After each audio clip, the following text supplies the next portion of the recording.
në vend në punës nga vendbanimet e tyre, normalisht çështja e ushqimit, gjithashtu është e rregulluar dhe është pa pagesë, sepse në disa vende ajo u vendoset në pjesë të pagës, mirë po të ne e ofrojmë këtë shërbim. Me kapacitetet tona, kemi edhe shumë element tjerë që ndikojnë në mirëqenien duke përfshirë edhe një ligj të pensionimit, një ligj që është bërë më herët dhe që i mundson secilit pjesëtar të FSK-s që të marrë 60% të pagës së fundit gjatë periudhës së pensionimit. Pra, ka edhe shumë element tjerë me cilat ne jemi marrë në aspektin e mirëqenies, mirë po ne edhe vazhdojmë të punojmë në aspektin e adresimit të kësaj çështjes së shtesave. Pse ka nevojë qindra pjesëtar me padit FSK-n, me i marrë paret, me avokat, me procese gjyqësore, me kompliku jetën edhe të atyne, edhe tujen, nëse jemi ka flasim për budget për cilin po krenomi që është në rritje, edhe si vjetë nuk u para pa, edhe si vjetë kush dënë me i marrë paret, e veta duhet me ju padit. Ne kemi gjithmonë paraport pjesën e shtesave dhe meditjev, çka do të theksoj këtu është edhe fakti që ne nuk e kemi vetëm pagesën mjet me të cilën kompenzojmë.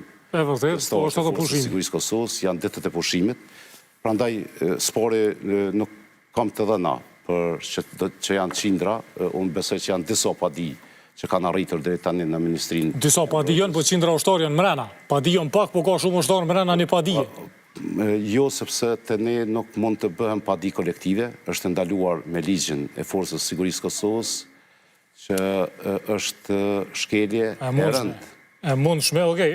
Po e di, posh ma shumë se një avokat që po pohojnë që kanë shumë ushtarë të ju trajtu lanë. Mund t'i keni individuale, mirë po nuk janë sigurisht kolektive për shkak që atëherë të një avokat që kanë shumë njerëz, të rrisë në une. Por ne do të adresojmë edhe këtë çështje, ne do të shikojmë individ për individ edhe aspektin se sa janë shfrytzuar këto kujdestari me dete lira, sepse jo detyrimisht çdo kujdestari ka mbetur që të paguhet me shtesa, me mjete financiare.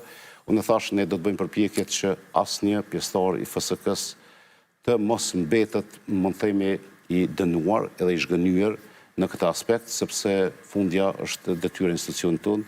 Këtë çështje kemi adresuar edhe në Ministrinë e Financave, kemi adresuar nevojën për pagesë shtesë. Normalisht janë disa kufizime në nivel qeverie të aspektit se sa buxhet do të ndohet për pagesat të shtesave dhe meditjeve, prandaj gjithmonë do të kërkohet pagesë shtesë, sepse nuk adresohet me buxhetin e një institucioni. Mirë po ne këtë buxhetin në rritje që po e kemi vazhdimisht, ne jemi duke orientuar në vazhdimsi aty ku janë nevojat parësore të vendit tonë, pra blerjet e armatimit, infrastruktura, pajisjet, uniformat, çizmet, edhe shumë elemente të tjerë të nevojshëm, duke përfshirë edhe pajisjet personale të secilit pjesëtar, cilat ushtrinë tonë e bëjnë funksionale. A kam përfundu qëto, e di që çizmet kanë qenë temë, e di që uniformat kanë qenë temë, edhe herën e kaluar kur keni qenë këtu në mandat parë, edhe me paraardhësin tuj në këtë post, ka post të loshe themelore me të ndër me prokurim. Gjitha ato element i kemi adresuar gjatë fundit të vitit 2023, dhe fillim vitit 2024, pra transporti, çizmet, uniformat, pajisjet individuale, personale, çështjen e ushqimit, sepse sot ne përgatisim ushqimin në kapacitetet tona, edhe ne do të punojmë që edhe në fusha tjera të bëjmë vetë qëndrueshmëri. Është një ndër objektivat e mia gjatë këtij mandatit qeverisë, pra të Ministrisë së Mbrojtjes, vetë qëndrueshmëria,